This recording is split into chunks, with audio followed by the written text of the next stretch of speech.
Assalamualaikum warahmatullahi wabarakatuh. Alhamdulillahilladzi hadana li hadza wa ma kunna linahtadiya laula an hadanallah. Asyhadu an la ilaha illallah wa asyhadu anna Muhammadar Rasulullah.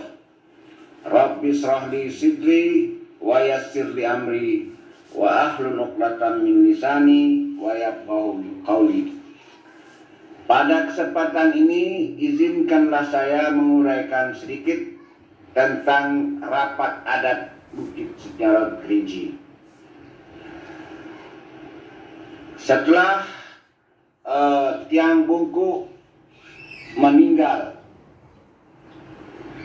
maka Merangin dan Kerinci menjadi sebuah kerajaan Melayu tiga duo yang disebut dengan Kerajaan Pucuk Jambi, dan Istana Rajo berada di Moromosumai, Bangko. Nah, maka waktu itu terjadilah dualisme hukum di daerah Merangin dan Kerinci.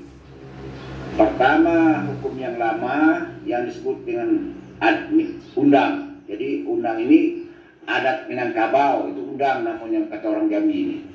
Yang kedua berlaku taliti. Taliti itu hukum adat Jambi yang dipengaruhi oleh hukum Islam. Nah begitu. Nah karena terjadi dualisme hukum, Pangeran Temenggung ini memang orang pintar juga. Ya namanya dia anak rajo, anak orang Kaitam. Orang Kaitam juga dulu pemikir. Jadi kalau bapaknya dulu yang bernama orang Kaitam itu mengadakan rapat di Bukit Seguntang, menyatukan adat dengan sara. Karena dia berpikir begitu juga. Ketika anaknya menjadi Rajo Merangin dan Kerinci, supaya seperti itu juga berpikir juga dia, hancur negara kalau ada dualisme hukum. Nah gitu. Maka diadakanlah rapat adat di Bukit Sejarah Laut, yaitu pada tahun 1530 Masehi atau 937 Hijriah. Nah itu ditutup dianukannya.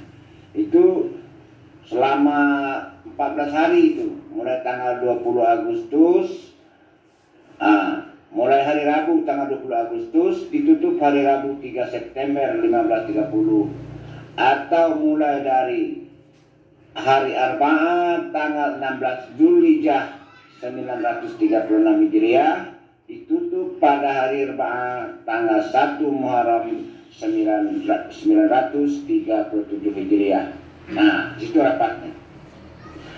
Jadi ketika rapat itu, sebelum diadakan rapat, lalu dibuatlah jenang eloknya oleh Pangeran Temenggung Kapolri Bukit. Dipanggil rakyat Kerinci, rakyat Merangin, lalu dibuatlah jenang elok atau panitia. Nah, jenang elok inilah yang melaksanakan lek nan bapungko kerjo nan bajunju. Jadi Pramatu rapat adat ini sama dengan lek besar, lek kabupaten. Kalau sekarang itu lek kabupaten, nah kira-kira gitu, lek kabupaten. Dan ini mengundang rajo-rajo yang di sekitar Jambi ini. Sayangnya waktu itu Rajo Jambi yang dipegang oleh Pangeran Ilang Dair itu anak orang Kaitam juga, tapi anak orang Kaitam dengan Mayang Mangurai, sedangkan Pangeran Temenggung Kapolri Bukit ini anak orang Hitam dengan Ratu Pemalang dari Jawa, dan gitu namanya. Lalu dibuatlah suatu program oleh panitia, oleh jenang elok ini atau panitia. Nah kalau panitia itu bahasa Jambinya jenang elok namanya, karena jenang orang yang mengerjakan sesuatu yang baik atas perintah yang berkuasa. Nah itu kira-kira begitu pengertian letter-leknya. Jadi jenang elok ini dibuatlah 1 gram. Apa programnya? Yang pertama, Pungko dan Junjung Lek. Siapa Pungko dan siapa Junjung Lek? Nah gitu namanya. Nah, berdirinya Kerajaan Pucuk Jambi pada tahun 1526 atau 932 Hijriah dengan wilayah Kerinci dan Merangin. Terjadilah dualisme hukum, ada undang yang dipakai oleh orang Kerinci dan Merangin sudah 179 tahun lamanya mereka pakai undang ini atau adat dari Minangkabau, dimulai dari 1347 sampai 1526, atau dimulai dari 747 sampai 932 Hijriah. Nah, buku adat ini datang dari Pagaruyung. Nah, kemudian Taliti datang dari Jambi, maka terjadilah dualisme hukum dan diadakanlah rapat besar adat di Bukit Nyau Laut. Nah, ini siapa yang mengusulkan ini, yang bergerak seperti ini? Nah, yang diadakan rapat itu diusulkan oleh Depati Induk 6 Mana 10. Jadi Merangin dan Kerinci dulu itu ada 16 wilayah. 16 depati, artinya 16 pasirah atau 16 margo, kira-kira begitu anaknya kasarnya. Jadi dari Induk 6 Mana 10 ini mengusulkan, dan Induk 6 Depati Induk 6 Mana 10 ini langsung menjadi pungkolek. Jadi pungkolek dia. Nah, yang disebutkan pungko ini ialah orang yang mempunyai hajat. Dialah yang menanggung segala gawe gati.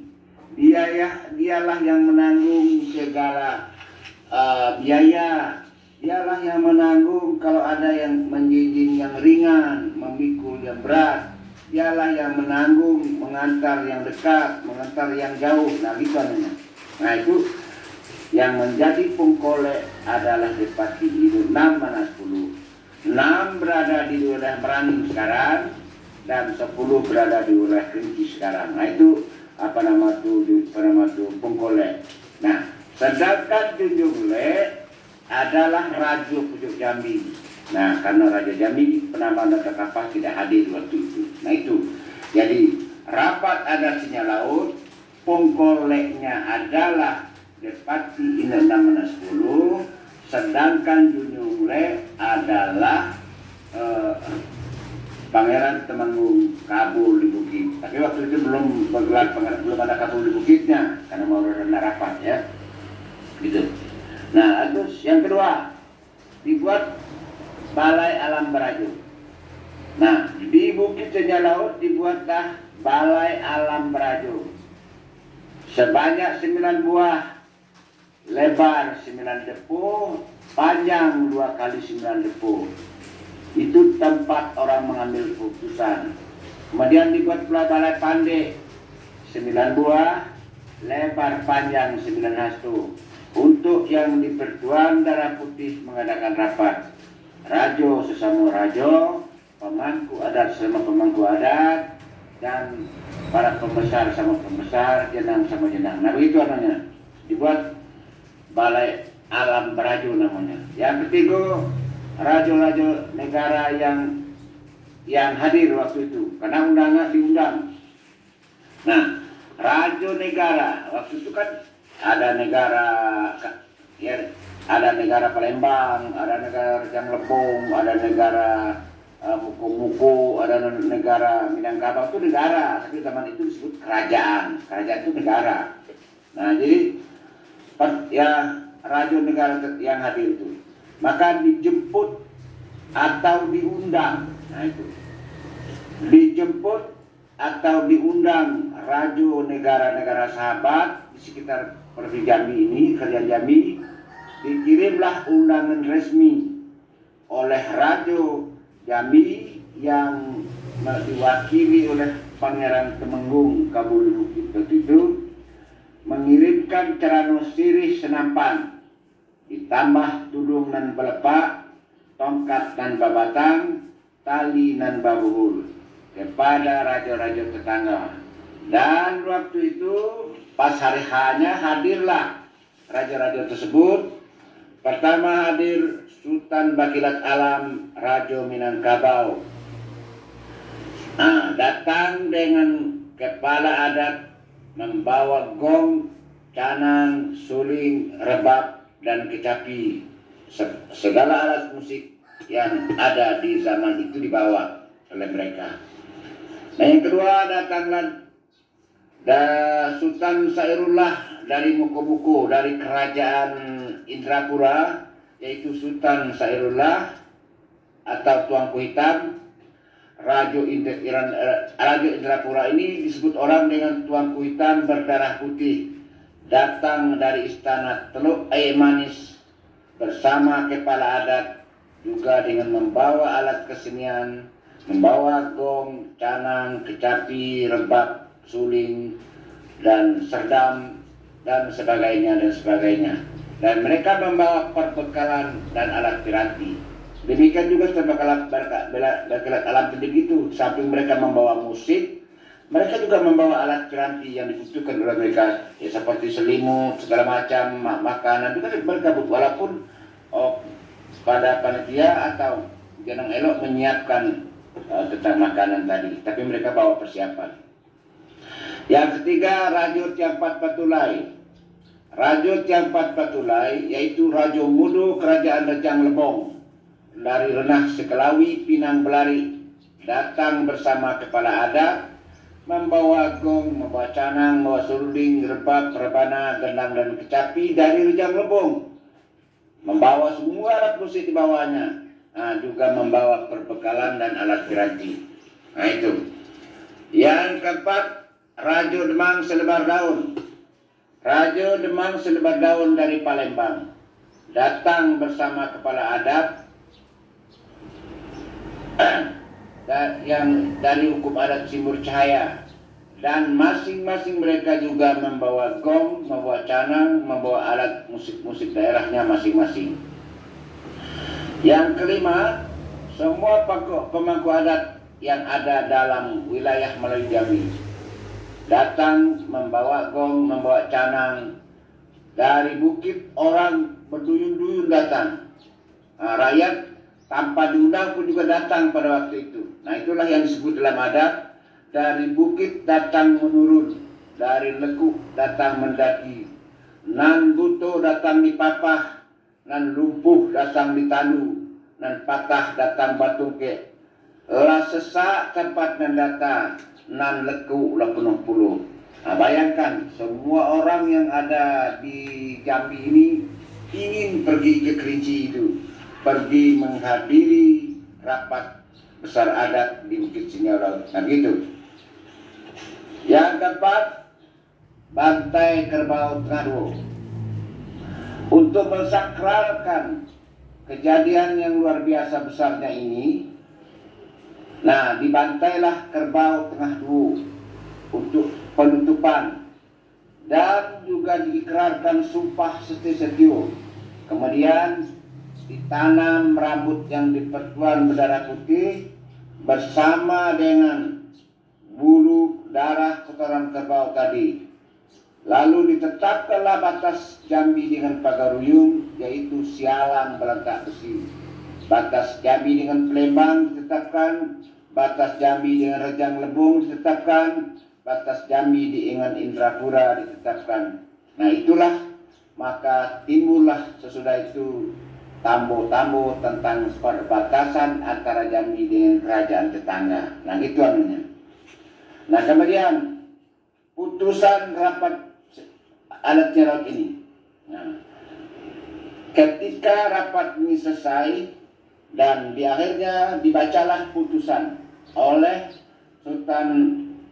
Raja Pucuk Jambi sebagai atas nama Raja Jambi waktu itu, yaitu Pangeran Temenggung Kabupaten Bukit, naik ke atas puncak bukit lalu berpidato di situ. Nah, dia mengatakan antara lain begini: dalam beras 100 gantang, kerbau tengah dua 1 ekor, pipis sekipeng di patigo, ditetapkan dari atas bukit oleh Pangeran Temenggung Kabupaten Bukit atas nama Raja Jambi, supaya nyata di alam, terang di langit, bersaksi kepada bumi dengan langit, bila rumput rantai, maka putusan RBA Bukit Jalot itu adalah sebagai berikut.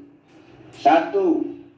Menyatakan bahwa undang telah dipadu dengan taliti, lalu menjelma menjadi hukum adat berseni sara cara bersani kitabullah, cara mengatur adat memakai, itulah yang dipakai menjadi hukum di wilayah Pucuk Jambi 9 lurah, yaitu ada 9 macam hukum adat. Itu satu. Yang kedua, putusan RBA Bukit Siguntang yang terjadi pada tahun 1502 masih dikuatkan dan ditambah pada pasal 20 Undang 20 dimasukkan hukum tentang ternak, makanan malam, umo ladang, papagasian. Nah, jadi yang kedua ini segala putusan yang diputuskan oleh RBA Bukit Siguntang, yaitu 5 ganjil, 4 genap, 9 sempurna, itu disetujui. Hanya ada catatan-catatan kaki yang perlu ditambah atau dikurangi. Ya, gitu anunya. Yang keempat, ditetapkan batas antara tanah Jambi dengan Pagaruyung, tanah Jambi dengan Indrapura, batas antara tanah Jambi dengan Kerajaan Rejang Lebong, 4 Petulai, dan di batas antara tanah Jambi dengan Palembang, Kerajaan Demang Selebar Daun. Nah, itu ditetapkan situ. Keempat, berlakunya hukum adat 9 pucuk di seluruh Melayu Jambi. Jadi hukum adat yang dibuat di Bukit Siguntang lalu dikuatkan oleh rapat adat yang kedua di Bukit Laut dan dinyatakan berlaku hukum adat itu bagi seluruh tanah Jambi, mulai dari Telun Berasap Kerinci sampai ke ujung Jabung sebelah timur. Nah, begitu. Nah, itulah isi dari rapat adat tadi. Para hadirin yang saya muliakan, di saat penutupan rapat ini, setelah Pangeran Temenggung tadi turun dari pentas, tiba-tiba naiklah Raja Pagaruyung, Sultan Berkilat Alam, ya, karena mereka bersahabat sebenarnya. Mereka ini kan baik-baik saja. Mereka tidak ada perang antara tetangga dengan orang, tidak pernah perang. Yang ada keributan kecil hanya rakyat saja tentang perbatasan tanah. Kalau rakyat baik-baik saja hubungan mereka. Lalu naiklah Sultan Berkilat Alam, Raja Minangkabau yang berpusat di Pagaruyung pada saat itu, lalu naik. Lalu dia berpidato memberikan semangat, memuji. Di Jambi ini terjadi rapat adat luar biasa. Pertama memadukan adat dengan sara, yang kedua ini memadukan adat, memadukan undang dengan teliti. Sultan Berkilat Alam ini hadir kedua-duanya ini. Maka dia memuji itu, lalu dikatakan, dan di sini Pangeran Temenggung ini berhasil memotong kerbau tengah dua di puncak bukit laut ini, menyatukan sesuatu yang berguna bagi rakyat Jambi dan juga menjadi contoh suri teladan bagi rakyat-rakyat di sekitar Jambi. Nah, lalu pada saat itu, oleh karena itu tidaklah salah kalau kita tambah gelar daripada Pangeran Temenggung ini dengan gelar Kabo di Bukit. Tapi ada yang mengatakan Pangeran Kabaruh di Bukit. Nah, itu orang Kerinci mengatakan ada yang betul Kabaruh di Bukit. Tapi yang banyak orang betul Kabo di Bukit. Jadi barangkali Kabaruh itu sama dengan Kabo. Nah, jadi itu atas usul daripada Pangeran Raja Pagaruyung, Sultan Berkilat Alam. Nah, lalu diumumkanlah mulai hari ini Raja Pucuk Jambi kita sebut dengan nama, dengan gelar Pangeran Temenggung Kabo di Bukit. Minta diyokan, kata dia, maka suara pengemuruh mengatakan yo. Nah, yaitu Raja Pucuk Jambi tadi disebutlah dengan Pangeran Temenggung Kabo di Bukit. Nah, begitu anunya. Itu kejadiannya. Para hadirin yang saya muliakan, barangkali itulah yang dapat saya paparkan pada kesempatan ini. Lebih dan kurang saya mohon maaf. Saya tidak bermaksud untuk menggurui, tidak bermaksud untuk menyakiti hati siapa-siapa. Saya tidak lebih dari seorang insan Melayu Jambi yang mencintai hukum adat Jambi dan ingin mengajak semua orang Jambi, kembalilah kepada hukum adat. Jangan ada kejadian-kejadian di tengah masyarakat kita cepat menyelesaikan secara hukum formal atau hukum negara atau KUHP, tapi selesaikanlah dulu dengan hukum adat. Bila hukum adat tidak berdaya untuk menyelesaikan silang sengketa, barulah kita bawa ke hukum formal melalui polisi, kejaksaan, dan pengadilan. Kenapa? Karena menurut saya yang pernah menjadi hakim pengadilan negeri, lebih adil hukum adat daripada hukum yang berlaku dalam negara. Kenapa? Karena dalam hukum adat ada ganti rugi, ada pemberian maaf, segala macam gitu. Jadi dendam kesumat betul-betul hilang. Kalau hukum negara hanya sekedar menjatuhkan hukum, tetapi ganti rugi atau pemberian maaf tidak ada. Itulah kelebihannya. Para hadirin yang saya muliakan, sudah saya paparkan segalonan dape, sebaris tak lupa setitik dah hilang. Kau adonan tinggal di balik daun, kau adonan tinggal di hunut, kau adonan talindung di balik daun, tinggal di hunut bakal lamu. Bukan memelau panen di leku, bukan bakuak mandi bakumpai, kok jarang syukur dituku, kok hapak syukur diturang, kok bungkuk syukur dilurus benar, syukur diulih panjang di kampung liba, alam tak kemang menyudahi. Tamat kaji kitab dilikup, tamat gayung pedang diletak, hikayat habis sing kita sudah, sah samo diluju, batal samo diampang. Terserah kepada ombak dan basabung, angin dan bapun, di situ sisik banyak tulang telunggu yang tinggal untuk nan pandai. Titik air bisa batau, orang sekapal jadi temnung, dalam kelam ilok berlampu, nan setitik jadikan laut, nan sekapal jadikan gunung, alam terkemang jadi guru. Balam terbang ke buka pintu, padi sulit apa dimakan, alam terkemang jadi guru, bumi dan langit ada di dalam. Yang benar dari Allah yang Maha Esa, yang salah adalah dari saya, Mukhtar Agus Soleh Pesa. Mohon maaf dan saya akhiri dengan Assalamualaikum warahmatullahi wabarakatuh.